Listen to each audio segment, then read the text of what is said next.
Dieu fait ce qu'il veut, comme il le veut, quand il le veut. C'est pas Dieu qui nous suit, c'est nous qui suivons Dieu. Est-ce que quelqu'un me suit bien? Et je reprenais ce chant avec dans ce style-là.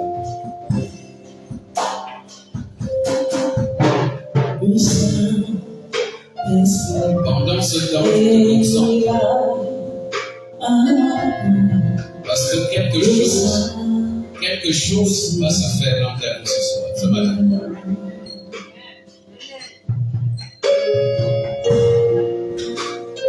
Sois concentré. Sois concentré. C'est le temps. C'est le temps. C'est le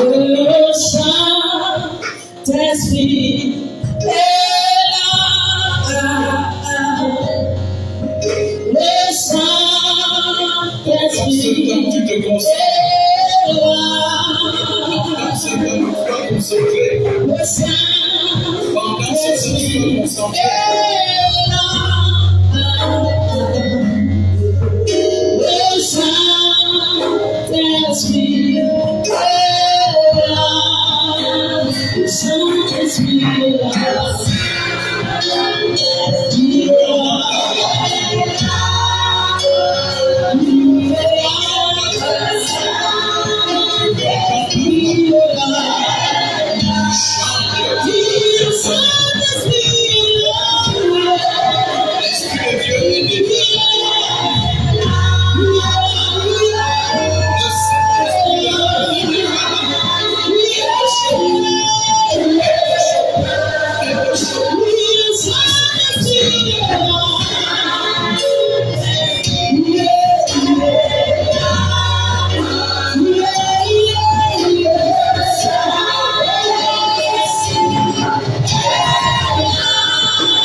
Je voudrais t'entendre élever la voix et prier déjà. Non, je voudrais t'entendre et déjà élever ta voix.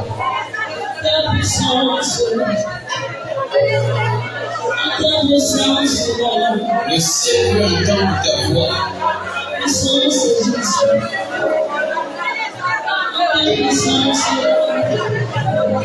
veut entendre ta voix.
Quelque chose va se passer, Seigneur.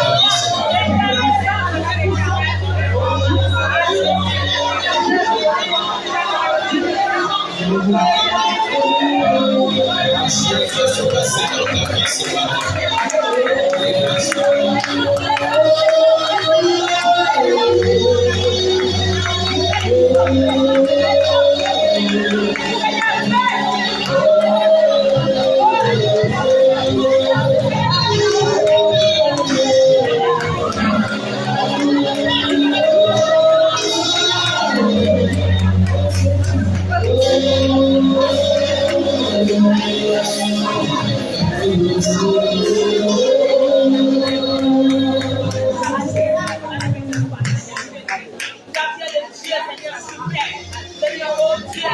le ciel.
Nous élevons nos voix, nous recommandons la suite entre les mains du Saint-Esprit. Prie, lève ta voix.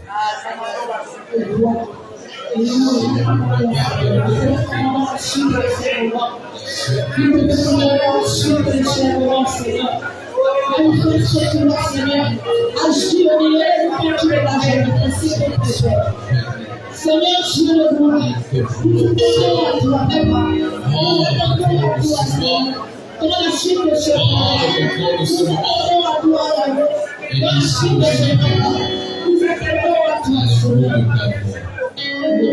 Sois béni, sois glorifié. C'est au nom de Jésus que nous avons prié. Amen. Amen. Amen. Nous allons conserver cette atmosphère. Et comme je pouvais vous dire ce matin, il n'y aura pas de protocole. Nous allons suivre le protocole du Saint-Esprit. Est-ce que quelqu'un me suit bien? Je vous disais que ce n'est pas Dieu qui nous suit, c'est nous qui suivons Dieu. Je sais que ton cœur est déjà préparé. Prenons la Bible sans commentaire. Actes des apôtres. Nous allons citer ce texte. Actes des apôtres. Actes des apôtres, chapitre 19. Actes des apôtres, chapitre 19.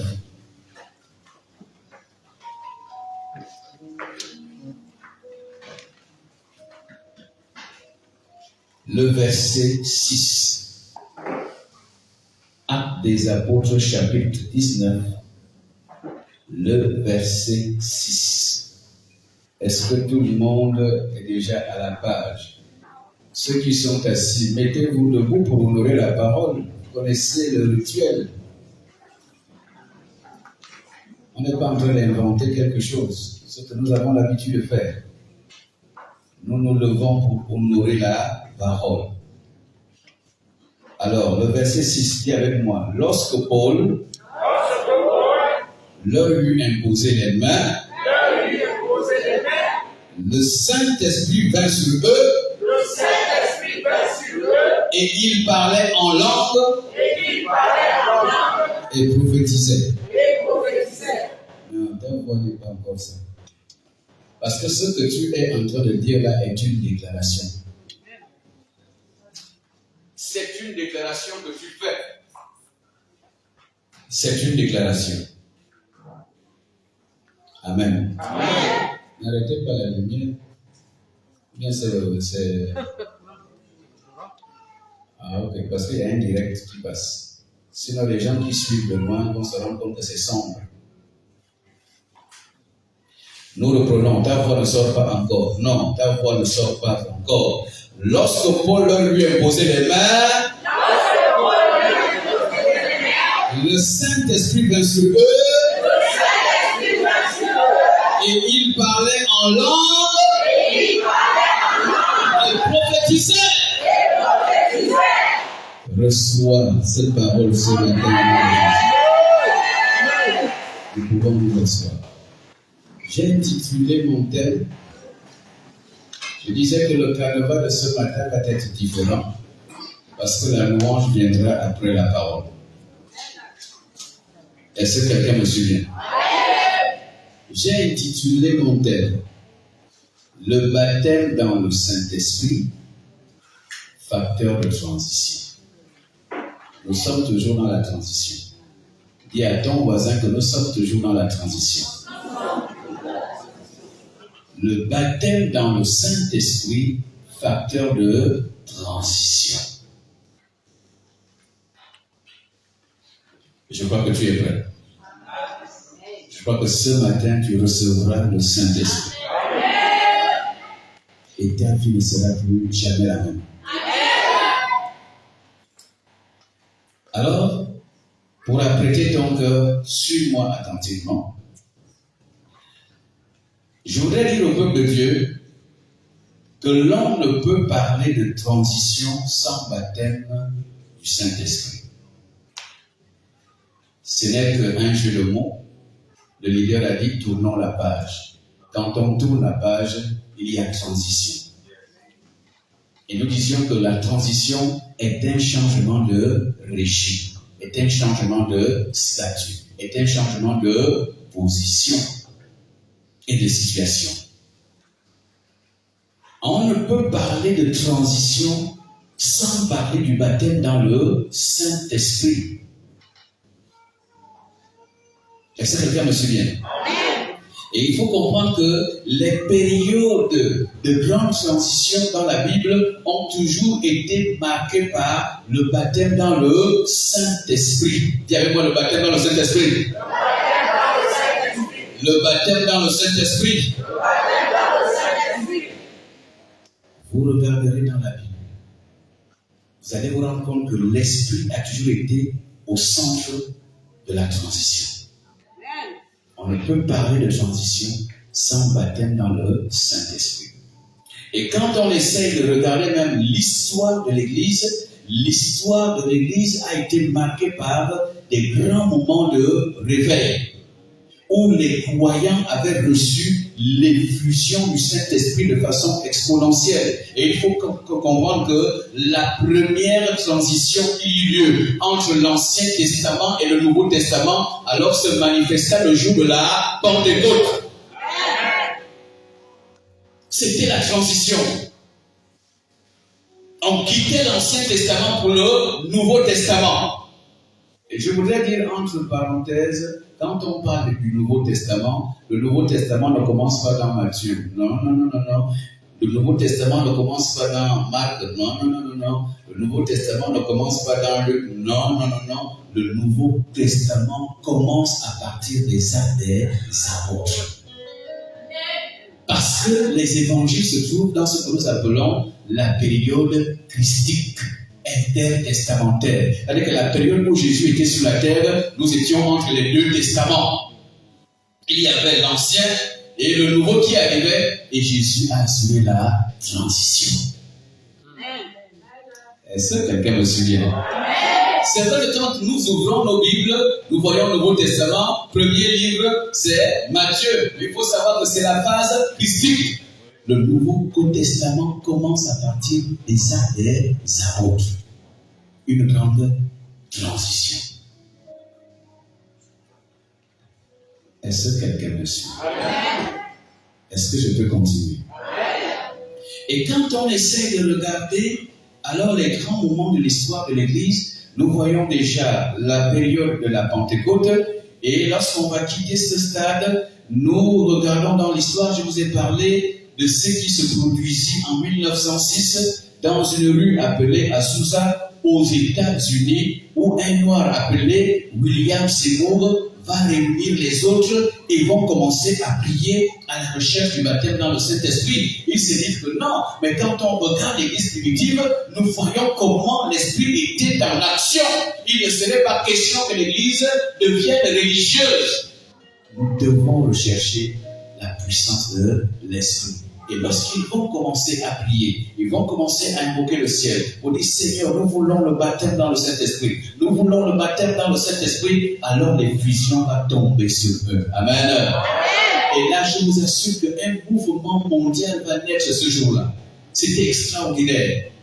Les promesses vont s'accomplir, les prophéties vont s'accomplir. Vous savez que pour ceux qui ont entendu l'histoire de Martin Luther King, il disait quoi en anglais? I have a dream. Quel était son rêve? Et Dieu lui avait montré qu'un jour, les blancs et les noirs seront ensemble. Même si les noirs sont maltraités, même si les noirs sont opprimés, même si les noirs sont méprisés, mais à un moment donné, Dieu assurera une transition. Et les blancs et les noirs se retrouveront ensemble. Je ne sais pas si je parle avec vous. C'est ce qui se produisit ce jour-là. Parce que les blancs étaient orgueilleux. Et vous savez que Dieu, il est intéressant parce que lui, il confond les choses fortes en utilisant celles qui sont faibles. Quel blanc pouvait aller dans l'église des noirs? Mais lorsque l'onction va tomber, là où les noirs étaient en train d'invoquer la puissance de l'esprit, oh là là, les guérisons vont commencer à se manifester. Les paralytiques vont commencer à marcher. Les aveugles vont retrouver la vue. Les sourds vont entendre. Les stériles vont enfanter. Les béquilles vont tomber. Et lorsque les blancs ont vu ça, ils ont dit non, il y a la présence de Dieu dans cette église noire. Et les blancs ont commencé à entrer dans la maison, dans les prières des noirs. Et finalement, alors le rêve de Martin Luther King va s'accomplir. Est-ce qu'on peut dire amen? Quel que soit le temps, quand même s'accomplira. Dis à ton voisin, rentre seulement dans la transition.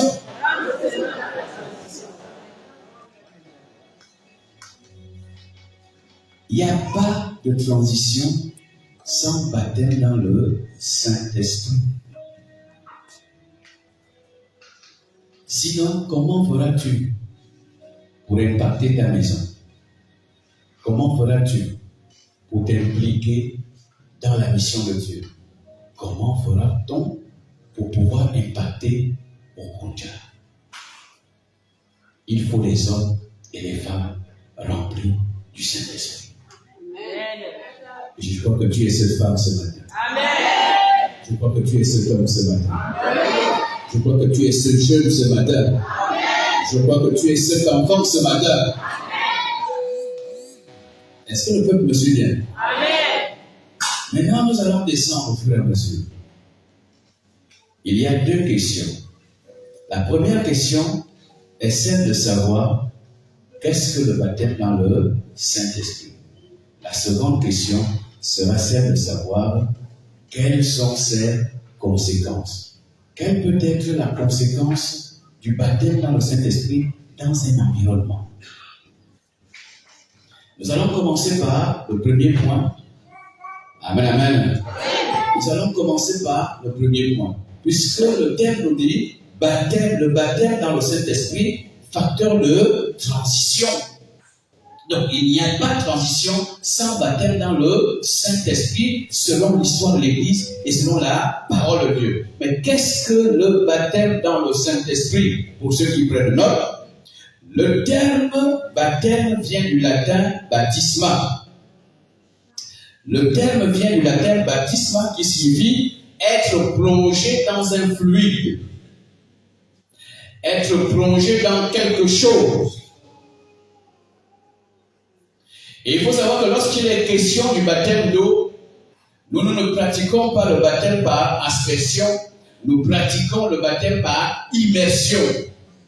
Parce que quand on parle du baptême dans le Saint-Esprit, il y a aussi le baptême de l'autre côté. Mais il faut déjà savoir que quand on dit baptiser, c'est plonger. Baptiser, c'est plonger. On plonge quelque chose dans l'eau, c'est la baptiser. Donc c'est déjà ça le mot baptême. Donc quand il est question de baptême d'eau, le pasteur te plonge dans l'eau. Qui a été baptisé? Qui est déjà baptisé dans la salle? Ah, moi-même je suis aussi baptisé. On m'a plongé dans l'eau. Or, le baptême dont il est question ce matin, ce n'est plus le baptême d'eau. Ce n'est plus le baptême d'eau. Il s'agit du baptême dans le Saint-Esprit. Donc, ça veut dire que, et là, ce baptême, c'est la prérogative de qui? C'est de Jésus lui-même. Ce n'est pas moi qui vais te baptiser du Saint-Esprit ce matin, c'est Jésus. Dis avec moi Jésus. Jésus. Je vais lire ce passage de Matthieu, chapitre 3, verset 11. Je suis tout simplement en train de préparer ton cœur à quelque chose. Jean-Baptiste va dire, moi je vous baptise d'eau pour vous amener à la repentance. Il dit, mais celui qui vient après moi est plus puissant que moi. Je ne suis pas digne de porter ses souliers. Lui, il vous baptisera du Saint-Esprit et de feu. Dis amen. Ce n'est pas le pasteur Adjoubi ni le pasteur Edou qui va te baptiser du Saint-Esprit. C'est Jésus lui-même. Et c'est là où il faut comprendre que quand on parle du baptême dans le Saint-Esprit, il s'agit d'une expérience d'immersion. Ça veut dire que Jésus te prend, il va te prendre ce matin et il va te plonger dans le Saint-Esprit. Et c'est comme si je m'adressais au Seigneur. Il va te plonger dans le Saint-Esprit ce matin. Pourquoi? Parce que tous les domaines de ta vie ne sont pas plongés dans l'Esprit. C'est pour cela que vous allez vous rendre compte. Un phénomène chez les chrétiens, c'est quoi? Ils sont victorieux sur un certain nombre de choses. Or, quand il vient aux entretiens individuels, tu vas poser la question de savoir, papa, est-ce que tu fumes encore? Non, pasteur, ça j'ai déjà fait ça depuis. J'ai cassé la pipe depuis longtemps. Bon, ok, est-ce que tu bois encore le vin? Oh non, pasteur, là, j'ai déjà cassé la bouteille depuis longtemps. Mais lorsque tu lui diras que, est-ce que tu t'es séparé de la sexualité? Et là encore, là, vraiment, pasteur, c'est compliqué. Ça veut dire que ce domaine de sa vie n'est pas encore plongé. En tout cas, si tu ne dis pas amen, moi je dis amen. Ce domaine de sa vie n'est pas encore plongé. Et examine ta vie ce matin. Tu vas te rendre compte qu'il y a des domaines où tu es flottant. Il y a des domaines où tu es faible. Et il faudrait que ce domaine ce matin rentre dans la présence du Saint-Esprit. Tu dois te plonger et tu seras un chrétien victorieux. Est-ce que je parle à quelqu'un? Comme ça, si c'est les hommes qui te vont tomber là, tu vas être victorieux ce matin. Si ce sont les femmes qui te font tomber, tu seras victorieux ce matin. Si c'est le vol qui te fait tomber, tu seras victorieux ce matin. Si c'est le mensonge qui te fait tomber, tu seras victorieux ce matin. Si c'est l'hypocrisie qui te fait tomber, tu seras victorieux ce matin. Si c'est l'égoïsme qui te fait tomber, tu seras victorieux ce matin. Parce que toutes les facettes de l'homme peuvent être plongées dans le Saint-Esprit. Je pensais que tu allais acclamer la parole.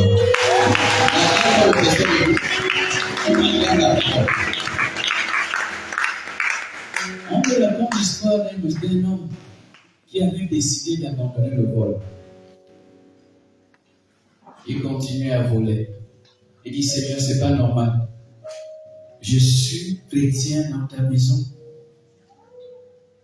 Mais je continue à voler. Il n'avait pas de force. Et comme il était encore dans la jeunesse, il a dit, Seigneur, cette fois-ci, je ne volerai plus. Ok. Une semaine, il ne vole pas. 2 semaines, il ne vole pas. Et le diable va créer un besoin. Et au moment où le diable crée le besoin, il n'a même pas 1 franc.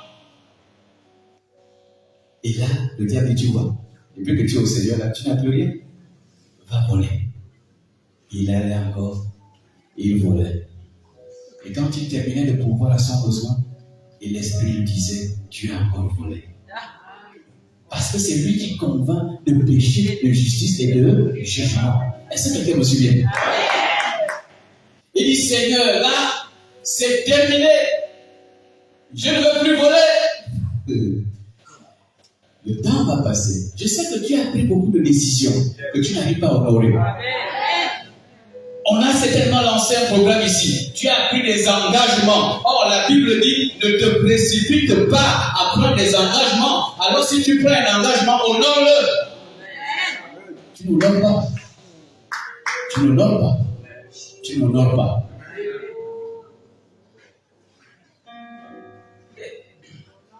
Est-ce que quelqu'un me suit? C'est pour cela qu'on a besoin du Saint-Esprit. Maintenant, ce jour-là, un grand match au stade, à Zingo, national contre une nation étrangère. Et là, ce jour, il n'avait rien dans la poche. Et comme il aimait le football, mais j'ai dit à Jésus que je ne veux plus voler. Et sa maman avait déposé les billets sur une tablette. Et sa maman avait déposé sur les billets la statuette de Marie. Comme la famille était catholique. Et là, il va venir rentrer dans la chambre de sa mère et trouver Marie sur les billets. Pourquoi aussi elle a mis Marie sur les billets? Ça, c'est quelle affaire? Il dit, ce jour-là, j'ai dit à Marie, la statuette, Marie, là, je ne reviendrai plus ici. C'est la dernière fois. Comment tu m'excuses? Il enlève Marie et il tire un billet. Il va au stade. Quand il revient, le Saint-Esprit lui dit, tu as encore volé. Ah, Seigneur! Et là, il fallait qu'il reçoive le baptême dans le Saint-Esprit, facteur de transition. Et lorsqu'il va recevoir le baptême dans le Saint-Esprit, le vol va tomber dans sa vie, au nom de Jésus. Reçois l'Esprit ce matin. Reçois l'Esprit ce matin. Jésus va te plonger. Tous les domaines de ta vie. Ta vie financière va être plongée. C'est pas normal. Non, lorsqu'on se convertit, au fait, la vie, le salut doit impacter toutes les sphères de notre existence. Toutes les sphères de notre existence doivent être impactées. Mais ce n'est pas ce que tu vis. Donc ça dit qu'il y a absence de quelque chose. Il y a quelque chose qui te manque. Et moi, je comprends que c'est le Saint-Esprit. En tout cas, si tu ne dis pas même, je dis amen. Est-ce que je peux même continuer? Retournons dans notre passage, puisque nous sommes en train de descendre. La deuxième préoccupation, après avoir défini ce qu'est le baptême dans le Saint-Esprit, alors je retiens que le mot vient du latin baptisma, qui veut dire plonger. Alors quand il est question du baptême dans le Saint-Esprit, donc ça veut dire que c'est Jésus qui me plonge, qui me prend et me plonge dans le Saint-Esprit, avec toutes les facettes de mon existence. Amen, amen. Amen. Maintenant, il va se passer quelque chose. Parce qu'une fois qu'on est baptisé dans le Saint-Esprit, il faut savoir que, en fait, la vie de l'Esprit doit impacter ton environnement. On ne peut pas être baptisé dans le Saint-Esprit et ne pas impacter son environnement. Ce n'est pas vrai. Amen. Moi, je te demanderais d'évaluer le niveau d'impact dans ton environnement. Le niveau d'impact dans ta famille. Le niveau d'impact dans ton lieu de travail. J'en parlais avec le révérend hier. Nous avons l'impression que, au fait, il y a un fossé entre ce que nous faisons sur le plan séculier et la mission de Dieu. Au fait, les chrétiens pensent que la vie de Dieu ne s'arrête que dans les 4 murs de l'église. Je dis non. Tu es appelé à impacter ton administration. En tant qu'élève, tu dois impacter le lycée. Est-ce que quelqu'un me suit bien? Parce que le baptême dans le Saint-Esprit a des conséquences. Quand on est baptisé dans le Saint-Esprit, il y a des conséquences qui vont suivre. Il y a des conséquences. Dis à ton voisin, il y a des conséquences. Nous allons examiner une conséquence avant que nous ne prions. Il va se passer quelque chose. Et comme l'assemblée ici s'appelle Éphèse, effectivement, nous sommes à Éphèse. Nous sommes à Éphèse. Nous sommes à Éphèse ce matin. Gloire à Dieu pour l'inspiration. Est-ce que quelqu'un me suit bien? Nous sommes à Éphèse. Paul va arriver à Éphèse. Il est dit que pendant qu'Apollos était à Corinthe, Paul, après avoir parcouru les autres provinces de l'Asie, arriva à Éphèse. Paul va arriver à Éphèse. Et ayant rencontré quelques disciples, il leur dit: avez-vous reçu le Saint-Esprit quand vous avez cru? Je vous assure que le contexte théologique d'Éphèse est très grave. Est-ce que tu me suis encore? Ne sois pas distrait. Parce que la foi vient de ce qu'on entend. Et ce qu'on entend vient de la parole. Donc ne dors pas déjà. Est-ce que je peux continuer? Lorsqu'il arriva à Éphèse, et je disais que Éphèse a un contexte théologique très grave, quand on regarde son contexte historique. Éphèse était la plus grande ville de l'Asie mineure. Et il faut comprendre qu'à la tête de cette grande ville, il y avait une déesse. Et la déesse en question s'appelait Diane. Donc c'est cette déesse qui contrôlait la ville.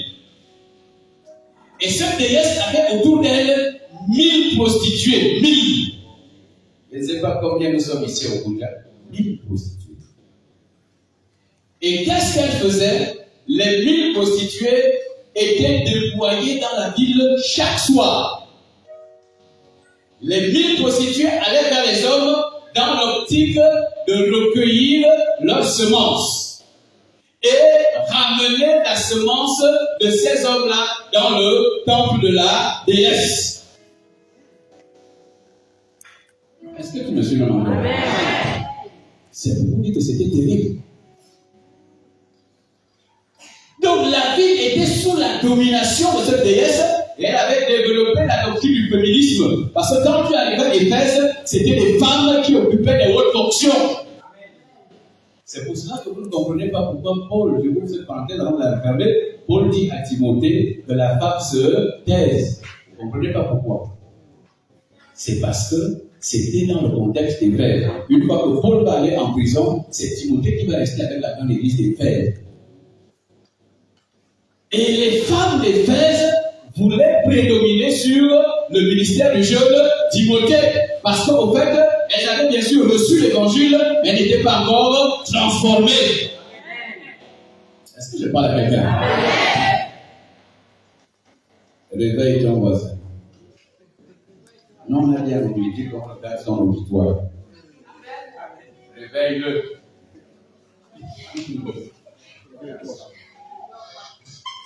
Amen, amen. Tu n'es pas venu dormir. Non, on veut le réveil. On ne veut pas le sommeil, là. On veut le réveil.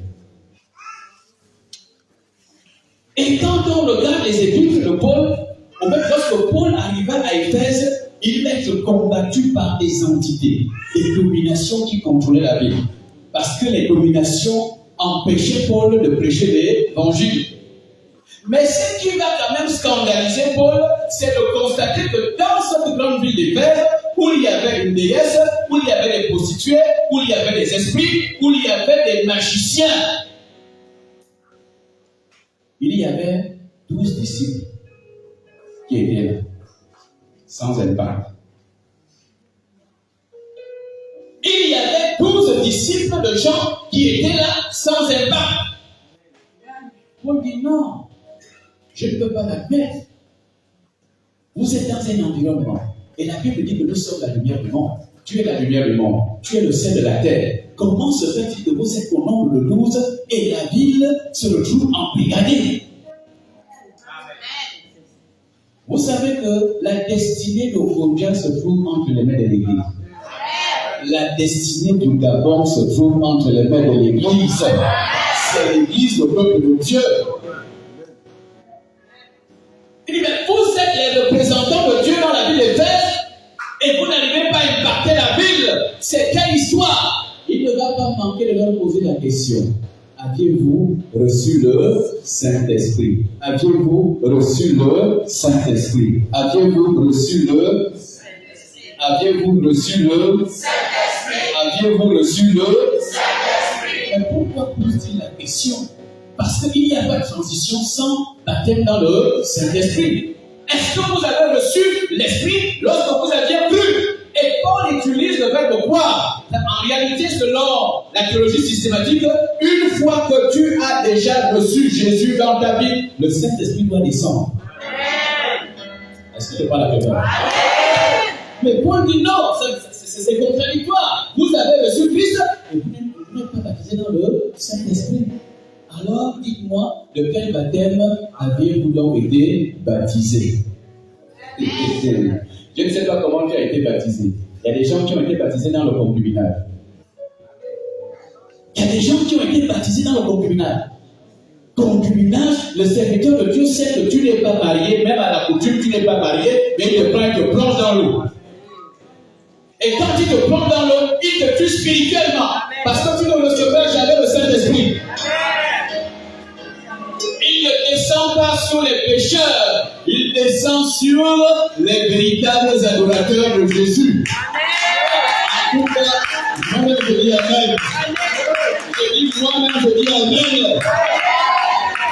C'est pour cela que moi je n'hésite pas à reprendre le baptême. Parce que la Bible le sait. Je n'hésite pas de le prendre. Parce que le baptême doit avoir des conséquences spirituelles dans la vie de celui qui est plongé. De quel baptême a donc été-tu baptisé? C'est ce que Paul leur a posé comme question. Ils ont dit à Paul, on n'a même pas entendu parler du Saint-Esprit. On n'a même pas entendu dire qu'il y a un Saint-Esprit. Donc alors, de quel baptême avez-vous donc été baptisé? Je connais l'histoire d'une maman. Est-ce que tu me suis bien? Elle me dit, parce que moi j'ai été baptisé pour être guéri. Parce que le prophète m'avait dit, elle ressentait une certaine chaleur dans son corps, dans son corps physique. Le corps chauffait. Elle avait fait des examens à gauche et à droite. Le corps chauffait, le corps chauffait.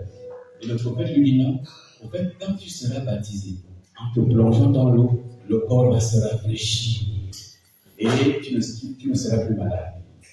Et quand elle se fait baptiser, dans l'optique de recevoir la guérison, elle n'avait jamais été guérie. Je lui ai dit que ton baptême est déjà faux. Parce que l'une des symboliques du baptême, c'est quoi? C'est l'engagement d'une bonne conscience envers Dieu. On n'a pas dit qu'il faut se faire baptiser pour être guéri. Mais c'est un engagement d'une bonne conscience envers Dieu. Je dis que ton baptême est faux. Tu dois le prendre. De quel baptême donc a été-tu baptisé? Et c'est quelqu'un me souvient. Amen. Ils ont dit le baptême de Jean. Mais Jean, quand il baptisait afin de préparer les cœurs à recevoir le Messie qui devait arriver. Et lui, il pratiquait ce qu'on appelle le baptême de repentance. C'est-à-dire que c'est dans l'eau que tu confessais tes péchés. C'est pas aux entretiens. C'est quand tu es dans l'eau. Tu es déjà plongé dans l'eau jusqu'au rein. Oh, j'ai volé un congélateur. Oh, j'ai volé la télévision. Oh, j'ai trompé mon mari. J'ai trompé ma femme. C'est là. Et dès que tu termines la confession, et on te mange. C'était un baptême de repentance.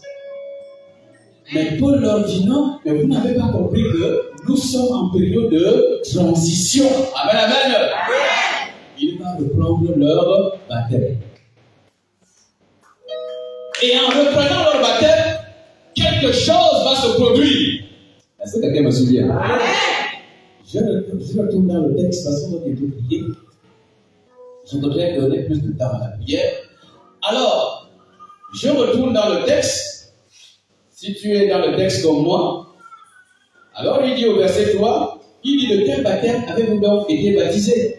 Et ils répondirent du baptême de Jean. Alors Paul leur dit, Jean a baptisé du baptême de repentance, disant au peuple de croire en celui qui venait après lui, c'est-à-dire Jésus.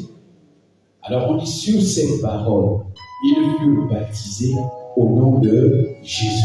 Et au verset 6 que nous avons lu dès le départ, lorsque Paul leur eut imposé les mains,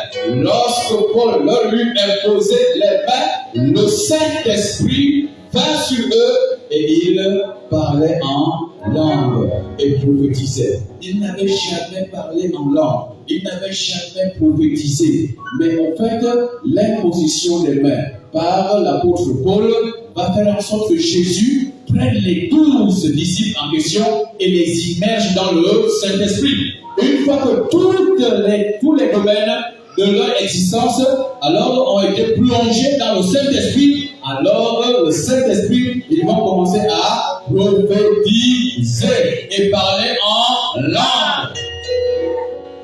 Je ne demande pas les faux parler en langue, parce qu'il y a des faux parler en langue. Amen. Il y a des gens qui imitent le parler en langue. Amen. Il écoute les autres parler et lui aussi, donc il cherche à imiter pour tromper le pasteur, pour que le pasteur ne soit déjà baptisé dans le Saint-Esprit. C'est vrai, tu parles en langue. Pasteur, vous allez constater un paradoxe. Il y a des gens qui parlent en langue qui vivent dans le péché. Il y a des gens qui parlent en langue sans engagement véritable. Amen. Mais quel est alors le baptême du Saint-Esprit dans lequel tu as été baptisé? Tu parles en langue sans impact. Tu parles en langue, tu vis dans le concubinage. Et tu parles en langue. Non. Je dis non. Moi, je dis non. Est-ce que quelqu'un me suit bien? Il y avait moi le baptême dans le Saint-Esprit. Facteur de transition. Alors, quelque chose va se passer dans la vie de ces 12. Une fois qu'ils vont être baptisés dans le Saint-Esprit, n'oublions pas que nous parlions de conséquences. Écoutez ce qui se déroula au verset 17. Le verset 18. Suivez bien. Là, nous sommes toujours à Éphèse, parce que c'est le même chapitre. Il a dit, plusieurs de ceux qui avaient cru venaient confesser et déclarer ce qu'ils avaient fait. Nous sommes là à Éphèse. Non, quand on parle de ceux qui venaient confesser là, ce n'était plus les 12 qui avaient reçu le baptême dans le Saint-Esprit. C'est-à-dire qu'après qu'ils aient reçu le baptême dans le Saint-Esprit, ils ont commencé à prêcher l'évangile dans la vie d'Éphèse. Amen. Eux qui n'avaient jamais impacté la ville, ont commencé à impacter les villes. Et quand ils annonçaient l'évangile, il est dit que les gens venaient confesser et déclarer ce qu'ils avaient fait. Au verset 19, il dit que un certain nombre de ceux qui avaient exercé les arts magiques, ayant apporté leur livre, on les brûlait devant tout le monde, on en estima la valeur à 50 000 pièces d'argent. Et le verset 20 dit que c'est ainsi que la parole du Seigneur croissait en puissance et en force dans la ville d'Éphèse. Dans la ville d'Éphèse. Dans la ville d'Éphèse. La parole de Dieu montait en force. Nous voyons les conséquences du baptême dans le Saint-Esprit. Donc les sorciers d'Éphèse ont amené leur livre. Les magiciens d'Éphèse ont amené leur livre. Ça, c'est ce qui se passe quand on est baptisé dans le Saint-Esprit. À toi d'évaluer ton niveau d'impact ce matin. Je redis ce que j'ai l'habitude de dire. Je dis, moi je confirme. Une servante du Seigneur, engagée, baptisée dans le Saint-Esprit, ne peut pas dormir avec un inconverti pendant près de 25 ans sans l'avoir impacté. Je refuse ça. Amen. C'est clair dans Jacques. Que quand bien même, ils ne pourront se convertir à cause de la parole, mais ils se convertiront à cause de votre conduite. Parce que l'esprit transforme le caractère.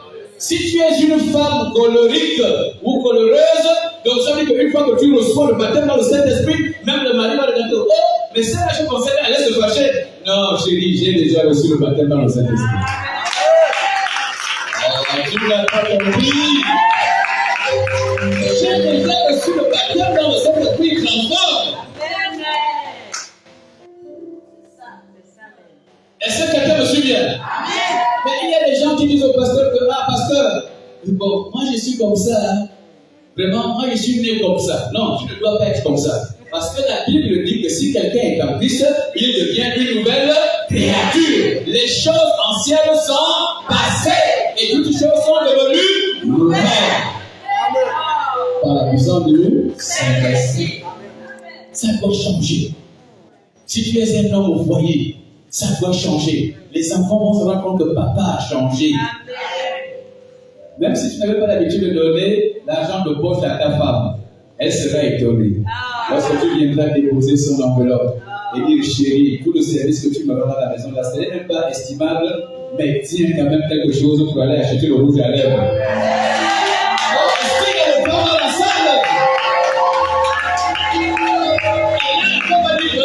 Mon mari a changé. Ça ne peut être possible que si seulement si tu es rempli du Saint-Esprit. Est-ce que quelqu'un me suit? Les jeunes, vous n'arrivez pas à impacter au fond. Pourquoi? Moi, j'ai amené mes enseignants au Seigneur. J'ai amené mon professeur de sciences physiques au Seigneur et il a été baptisé. Mon professeur. Lorsque j'étais élève, je faisais beaucoup de choses. Dans un établissement public, non confessionnel, je vais instaurer un système de prière dans ma classe. Et pourtant, ce n'était pas autorisé. Ce n'était pas un établissement confessionnel, c'était public, laïque. Donc ça veut dire que la religion n'est pas autorisée par l'État. Mais sous l'impulsion du Saint-Esprit, j'ai instauré la prière dans ma salle de classe. Quand le professeur arrivait, c'était les conditions qui disaient au professeur, monsieur, nous commençons par la prière. Ah bon? Vous priez déjà ici? Oui, monsieur, c'est désormais la règle. Ok, priez avant que je ne commence le cours. C'était comme ça jusqu'en fin d'année. Tu n'arrives pas à impacter parce que tu sais que tu triches. Tu triches. Quand les autres donnent l'acte de naissance, ça passe par chez toi-même. Vous avez écrit quoi là? Vous avez écrit quoi? Tu dois recevoir le Saint-Esprit. Sois baptisé dans le Saint-Esprit. Et j'ai envie de terminer en vous disant que l'Esprit, les démons aiment. Parce que quand on parle du Saint-Esprit, c'est une expérience d'immersion, mais il faut savoir que c'est une expérience d'impact également. Donc ça voudrait dire quoi? L'atmosphère doit changer autour de toi. Je dis, ce n'est pas normal que les démons puissent transformer ton corps en terrain d'atterrissage. J'ai déjà vu un cas de figure de ce genre dans le domaine de la Touda. Elle se sentait toujours fatiguée. Ah, pasteur, je ne comprends pas. J'ai une fatigue que je ne peux pas comprendre. J'ai une fatigue que je ne peux pas comprendre. Et lorsqu'on a fini par découvrir, on a découvert que, au fait, les sorciers avaient fait de son corps leur terrain d'atterrissage, dont les avions atterrissaient sur son dos. Et c'est ce qui causait le mal de dos. Mais cependant, elle prie. Elle est dans une église. Je sais que tu as des maris de nuit. Tu sais aussi que tu as des maris de nuit. Tu as des hommes de nuit. Tu as des femmes de nuit. Même de fois ceux qui sont mariés. Il y a une femme qui vient s'intercaler entre toi et ton mari. Cette femme vient d'où? Si tu avais le Saint-Esprit, l'atmosphère du Saint-Esprit allait empêcher ce sorcier de rentrer dans votre chambre. Est-ce que quelqu'un me suit?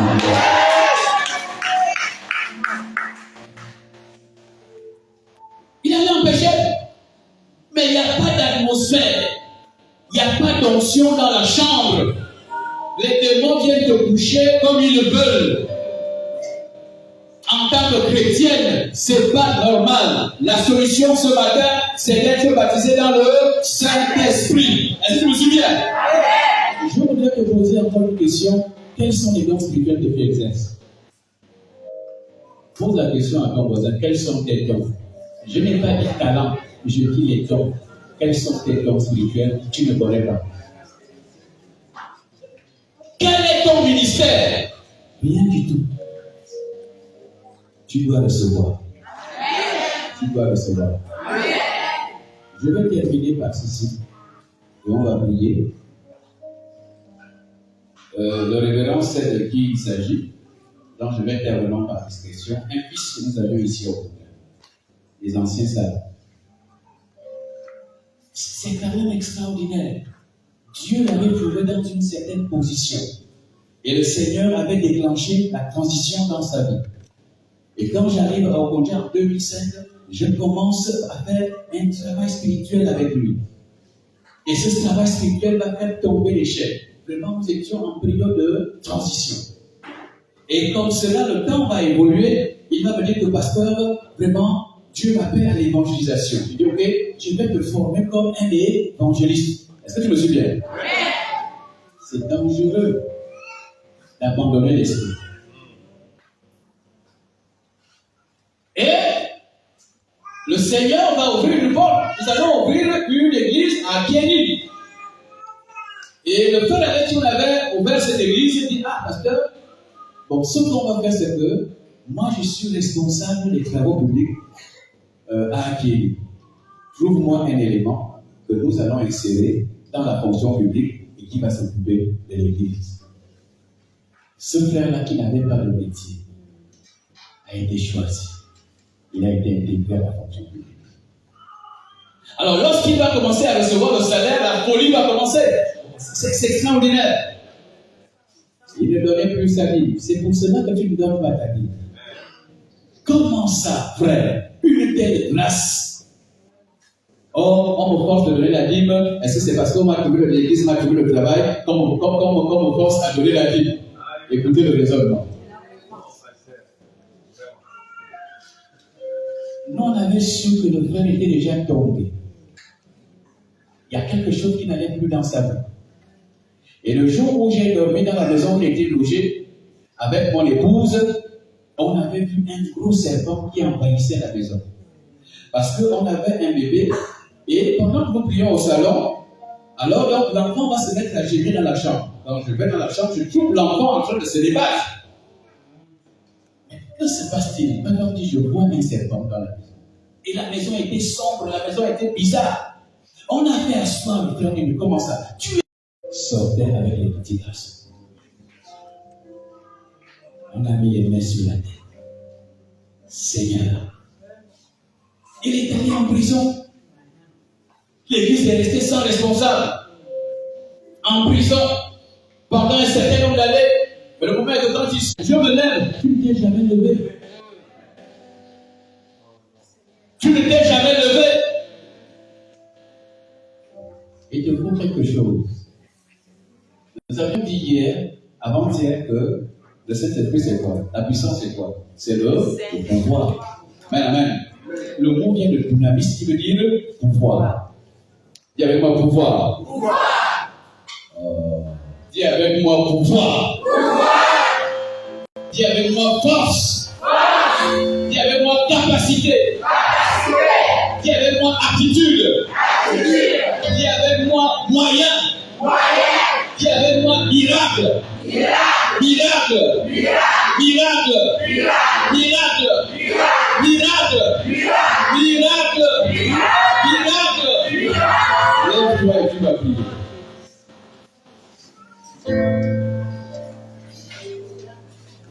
Si tu veux le surnaturel, tu vas l'avoir ce matin.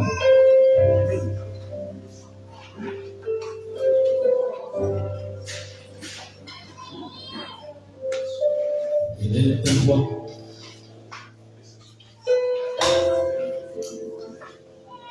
Esprit de Dieu, Esprit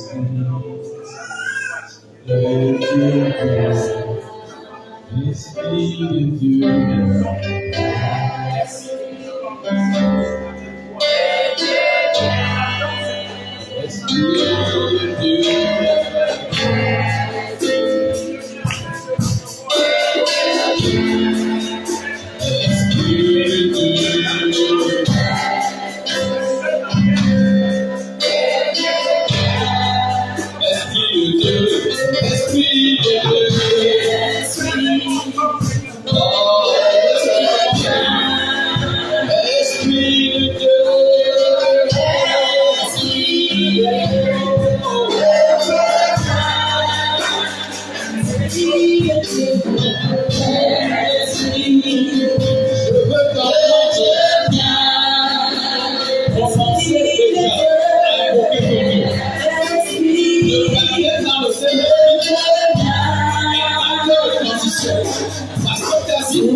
D'une position à une autre. C'est le moment ce matin.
Je veux commencer par le commencement. Si tu veux être baptisé dans le Saint-Esprit et faire cette expérience ce matin, il y a ceux qui ont été baptisés autrefois. Je ne suis pas encore à ce stade, mais je voudrais commencer par le commencement. Nous avions appris que le baptême dans le Saint-Esprit est une expérience de transition, d'immersion. Et Jean-Baptiste a clairement dit que ce n'est pas moi qui vous baptiserai du Saint-Esprit. Adjoumi baptise tout. Le pasteur Edou baptise tout. Mais c'est Jésus-Christ qui baptise du Saint-Esprit. Donc il faut commencer par donner ta vie à Jésus. Si tu veux recevoir quelque chose qui va te permettre d'impacter, qui va te permettre cette fois-ci de servir avec puissance, pouvoir et autorité, il faut commencer par dire, Seigneur, voici ma vie. Ne laisse pas la salle vide, s'il te plaît.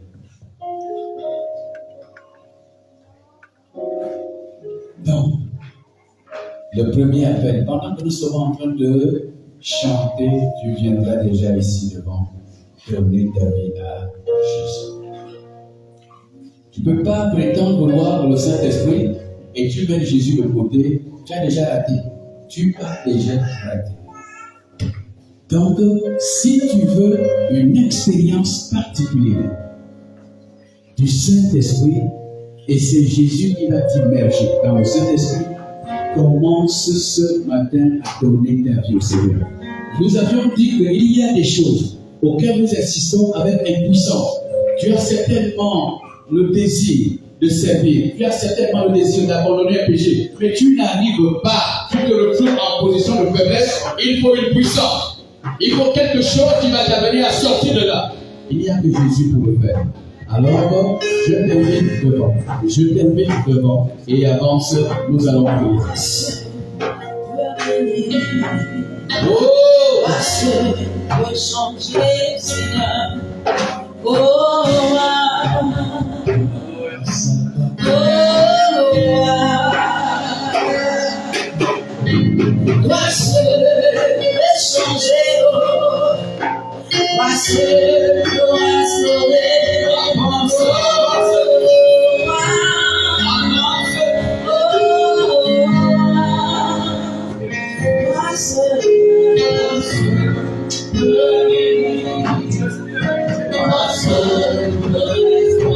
Quelque chose va se passer.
Ceux qui sont devant vont prier avec moi. Pendant ce temps, nous devons maintenir l'atmosphère. Ne cassez pas.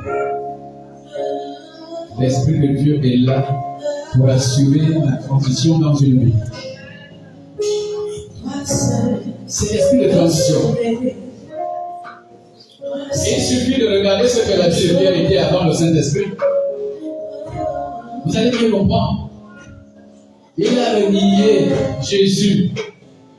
Combien de fois? 3 fois. Je ne le connais pas. Je ne le connais pas. Je vous ai déjà dit que je ne connais pas cet homme. Parce qu'il n'était pas encore baptisé dans le Saint-Esprit. Mais regardez, lorsque Pierre reçoit le baptême dans le Saint-Esprit, on va demander à Pierre de se taire. Et le plus péché au nom de Jésus, il dit jamais. Il dit parce que je ne peux me taire sur ce que j'ai vu et entendu. Amen. Et Jésus va délivrer Pierre. C'est extraordinaire. Donc il va dire à Pierre, m'aimes-tu une fois? Pierre, m'aimes-tu 2 fois? Pierre, m'aimes-tu 3 fois? Autant de fois qu'il avait renié. Jésus ne l'a pas dit, Pierre, m'aimes-tu 4 fois? Non, 3 fois. La vie de Pierre a changé. Donne d'abord ta vie à Jésus. Et tu vas prier avec moi. Seigneur Jésus. Seigneur Jésus. Je te dis merci. Pour ta parole.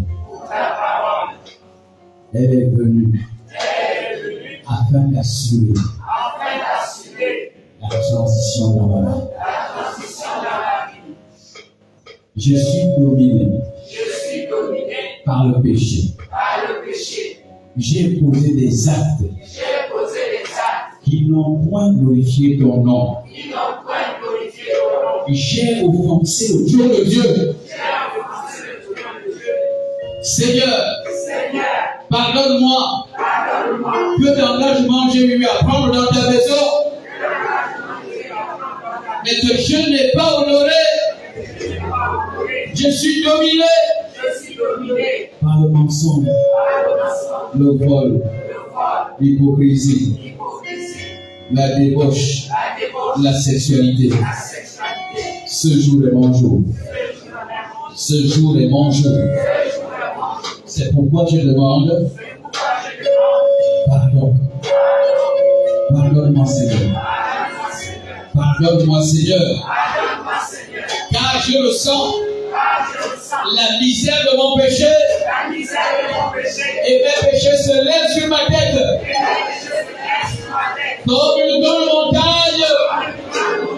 Pardonne-moi. Pardonne-moi. Pardonne-moi. Pardonne-moi. Je me sens de l'agneau qui a coulé à la croix. Me lave, me purifie, me sanctifie, me justifie. Merci Seigneur, parce que tu m'as pardonné.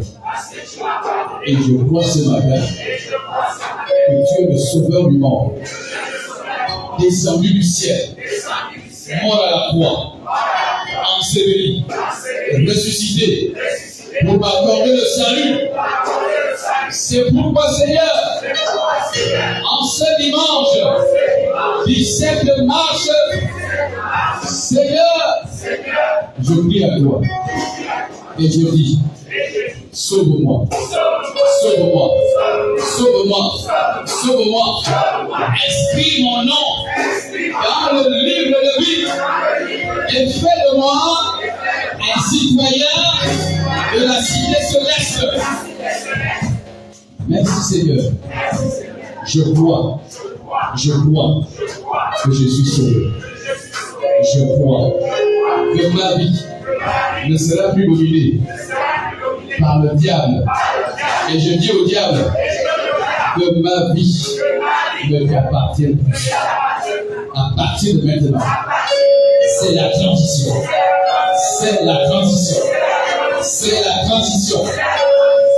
Désormais, Jésus-Christ est déclaré comme sauveur et Seigneur de ma vie jusqu'à la fin de mes jours sur la terre. Est-ce qu'on peut acclamer?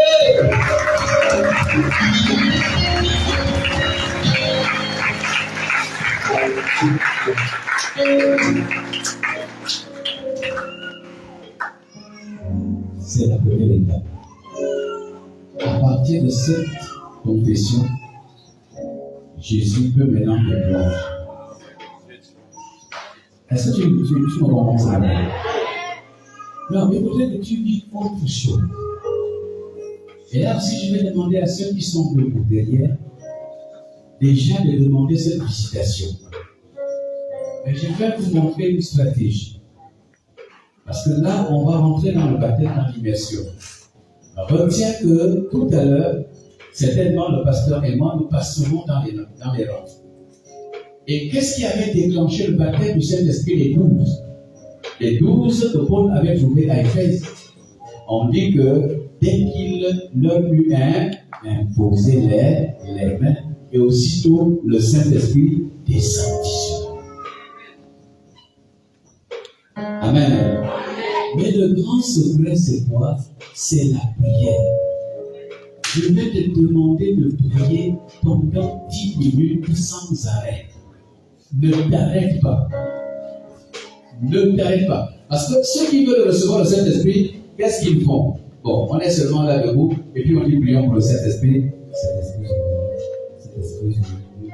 non, Non, tu ne peux pas parler en langue comme ça. Tu ne peux pas expérimenter la langue dans la gorge. Parce que quand il se mit à parler en langue et prophétisait, tout le monde entendait. Est-ce que quelqu'un me suit là? Tu vas te rendre compte qu'en priant, en articulant, en élevant la voix, tu vas te rendre compte que si tu as commencé à prier en Lobamba va devenir le latin. Et on dirait que je parle à quelqu'un.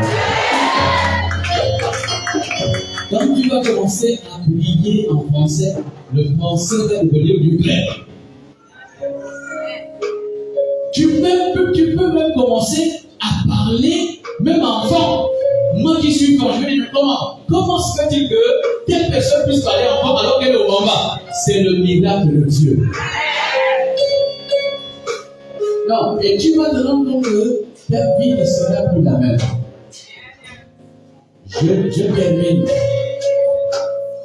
Je termine en disant ceci.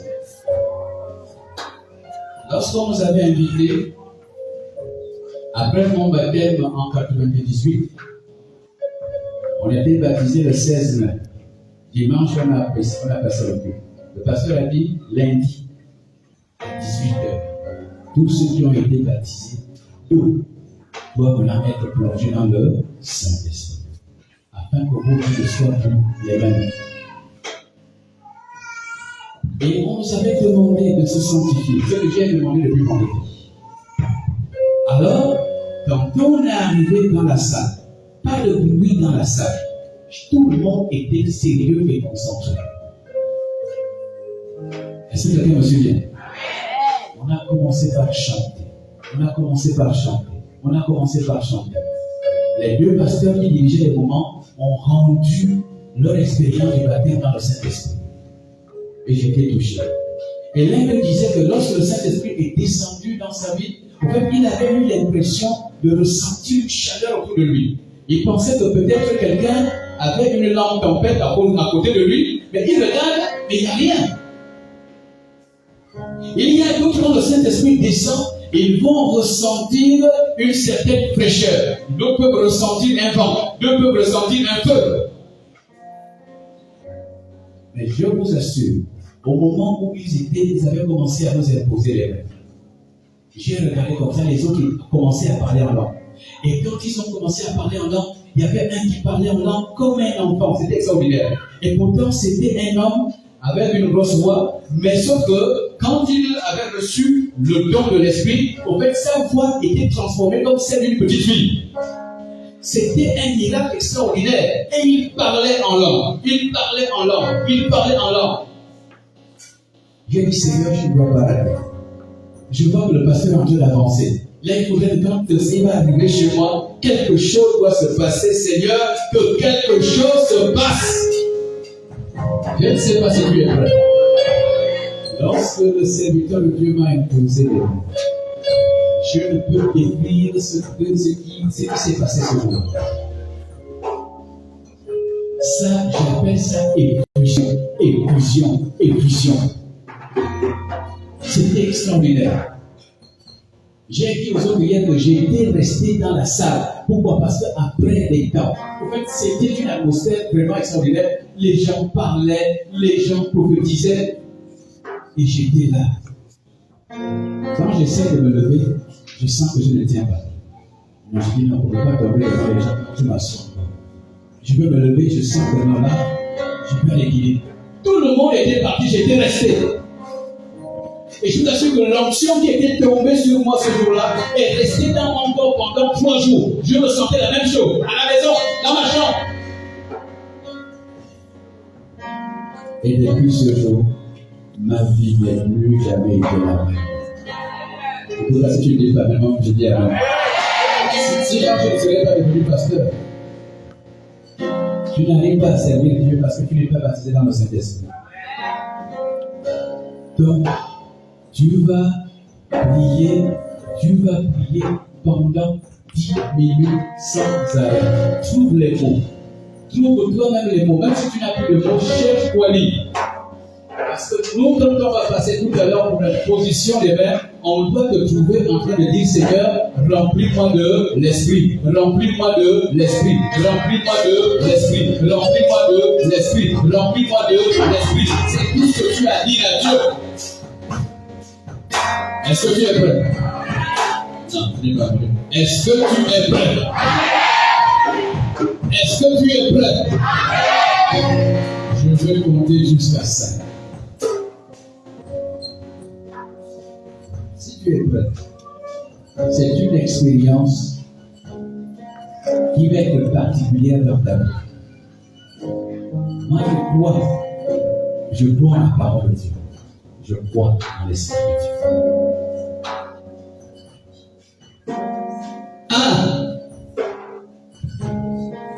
Prépare ton cœur. 2. Je ne sais pas si tu es prêt. Est-ce que tu es prêt? 3. Attention. On va bientôt démarrer. Je crois que la musique devait suivre. Mais la musique ne suit pas au fur et à mesure que je monte. 4. Attention. Attention. Attention. Et 5. Prie, élève la voix. Prie, élève la voix. Prie, élève la voix. Prie, élève la voix.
L'onction de Dieu est là.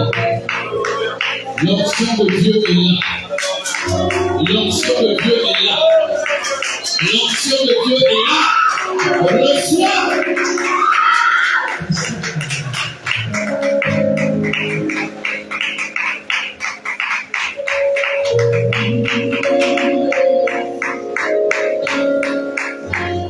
La présence de l'Esprit est là. La présence de l'Esprit de Dieu est là.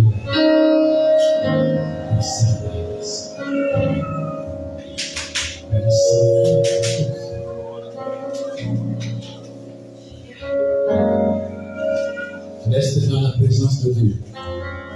Tu vas entendre une voix te parler. C'est la transition. Alors, Dieu va dire à Saül, lorsque l'Esprit de l'Éternel descendra sur toi, tu ne seras plus le même homme. Je t'annonce que tu ne seras plus le même homme. Je t'annonce que tu ne seras plus la même femme. Je t'annonce que tu ne seras plus le même jeune. Je t'annonce que tu ne seras plus le même enfant.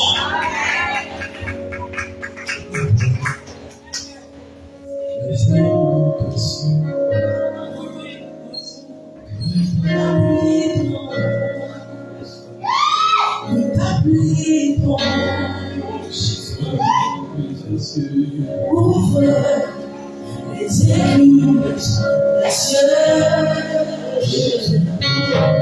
nous t'habitons,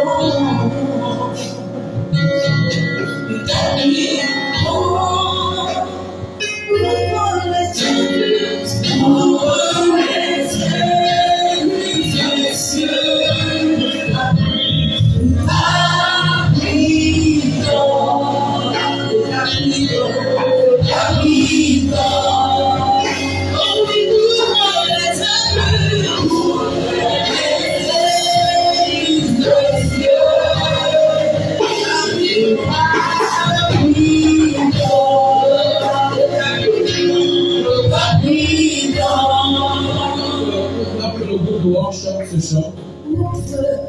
Alors, tous ceux qui ont fait la formation sont priés d'avancer. Ce qui est en fait la formation. Je vous ai bien dit qu'on devait prier demain. Et demain, c'est aujourd'hui. Parce que tu n'as pas fait cette formation pour faire. Il faut vraiment, comme l'a dit ce Jean, que Dieu fasse pleuvoir. À partir de là, tu vas être une pensée émotionnelle. Pour les églises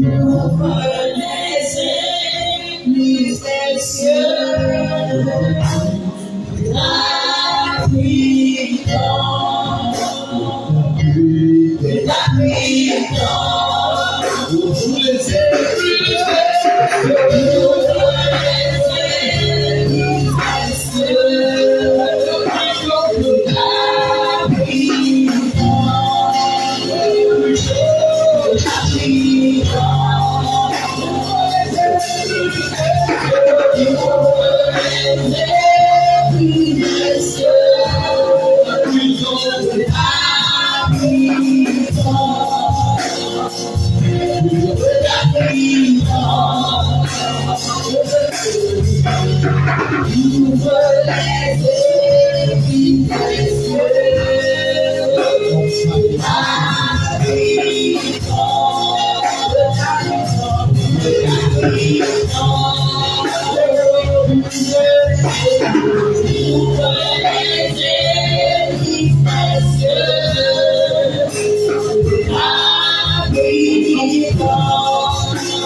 cette onction de change en notre part. À partir de maintenant, reçois, reçois. Au nom de Jésus. Reçois une onction ministérielle.